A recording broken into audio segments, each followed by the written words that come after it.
श्री राम समर्थ। सितंबर 27। स्मरण ही कृति है। यह बात सत्य है कि गुरु ही सभी बातें करे, लेकिन यह भी उतना ही सत्य है कि वह सभी बातें करता है।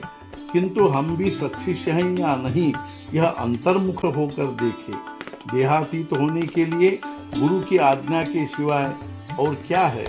मैं देही नहीं, अर्थात मैं देह का नहीं हूँ, ऐसा यदि कहते रहे तो कभी न कभी देहातीत होंगे ही। दूसरा एक मार्ग है, वह है भगवान को अपना कहना। ऐसा निरंतर कहने से हम देह को भूल जाते हैं। मैं श्री समर्थ को साक्षी रखकर कहता हूँ कि अपना नीति धर्म संभालो और कोई भी संकट आए तो नामस्मरण को न भूलो। मैं जो करता हूँ वह सब भगवान के लिए ही करता हूँ, ऐसा जो कहता है वही सच्चा भक्त है।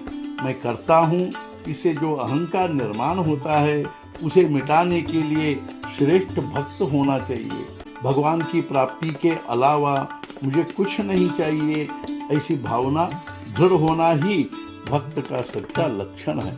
भगवान से हमें जो दूर हटाता है वही असली संकट है। वही समय सुखदायक होता है जो भगवान के स्मरण में व्यतीत होता है।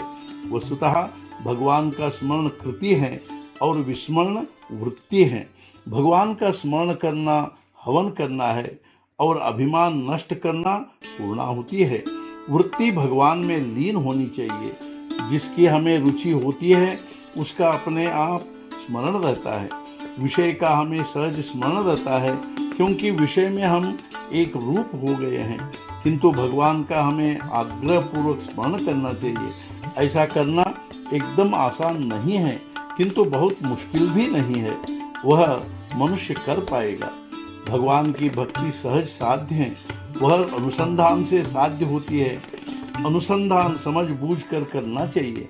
ऐसा करने पर अनुभव शीघ्र प्राप्त होगा।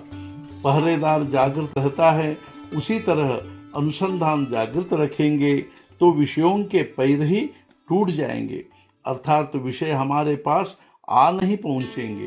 चोर चोरी करने आएगा, यह ध्यान में रखकर अनुसंधान में कभी खंड नहीं होने देना चाहिए। बुखार आने पर मुंह में कड़वाहट आ जाती है, तब मुंह में शक्कर डालने पर भी वह कड़वाहट कम नहीं होती। उसके लिए बुखार कम होना चाहिए। उसी प्रकार मामूली क्रिया करके दुख कम नहीं होगा। उसके लिए अनुसंधान ही चाहिए। एक लड़का परीक्षा देने के लिए मुंबई आया। परीक्षा समाप्त होने तक वह बंधन में था। परीक्षा समाप्त हुई तब वह बोला, बाबा अब मैं मुक्त हूँ। फिर वह मुंबई 4 दिन मजे में घूमता फिरता रहा।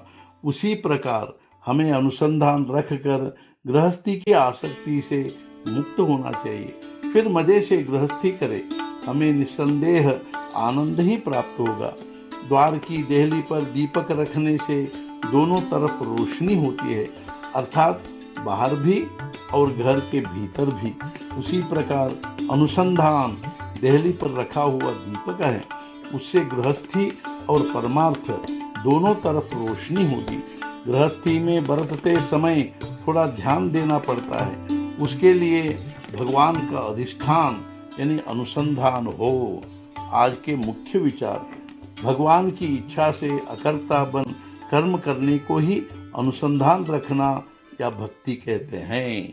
सद्गुरुनाथ महाराज की जय। जय जय रघुवीर समर्थ।